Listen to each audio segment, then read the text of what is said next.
श्री परमात्मने नमः। श्रीमद्भगवद्गीता अथ प्रथमोऽध्याय अर्जुन विषाद योग।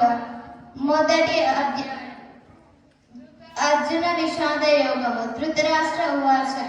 ధర్మక్షేత్రే కురుక్షేత్రే సమవేతాయుయుత్సవా మామకా పాండవాశ్చైవ కిమకుర్వత సంజయ। సంజయ ఉవాచ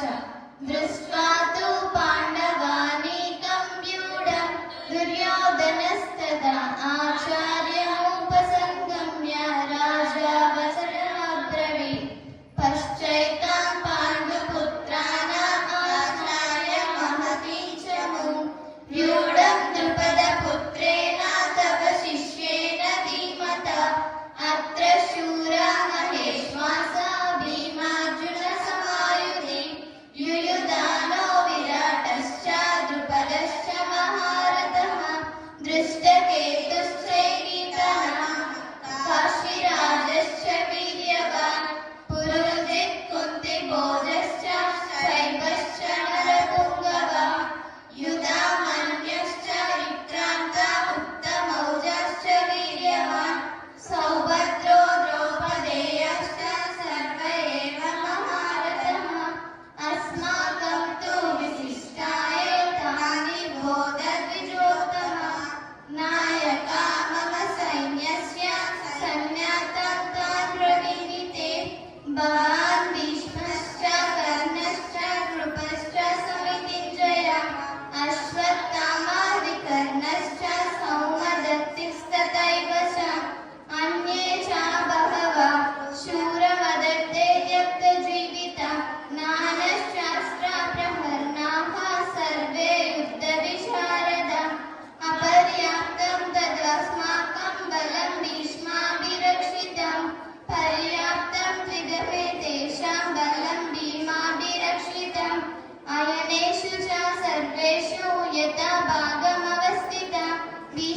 భీష్మమేవాభిరక్షन्तు భవంతః సర్వ ఏవ హి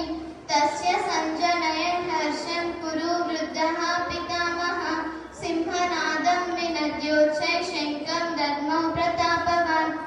దదః శంఖాశ్చ భేర్యాశ్చ పనవానకా గోముఖం సహసైవాభ్యమన్యంతా సా శబ్దస్తములోऽభవత్ తతః శ్వేతైర్హాయైర్యుక్తే మహతి స్యందనే స్థితౌ మాధవः పాండవాశ్చైవ దివ్యౌ శంఖౌ ప్రదద్మతు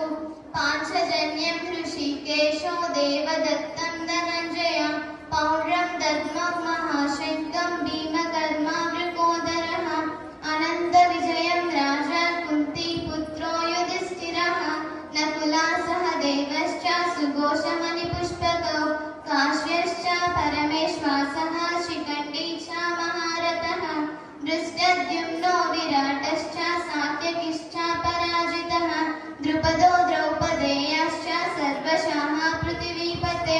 సౌభద్రశ్చ మహాబాహో శంఖాన్ దద్ముః పృథక్ పృథక్ సఘోషో దత్తరాష్ట్రాణాం హృదయాని వ్యధారయత్ నభశ్చ పృథివీం చైవ తుములో వ్యనునాదయన్ అత వ్యవస్థితాన్ దృష్ట్వా దత్తరాష్ట్రాన్ కపిద్విజः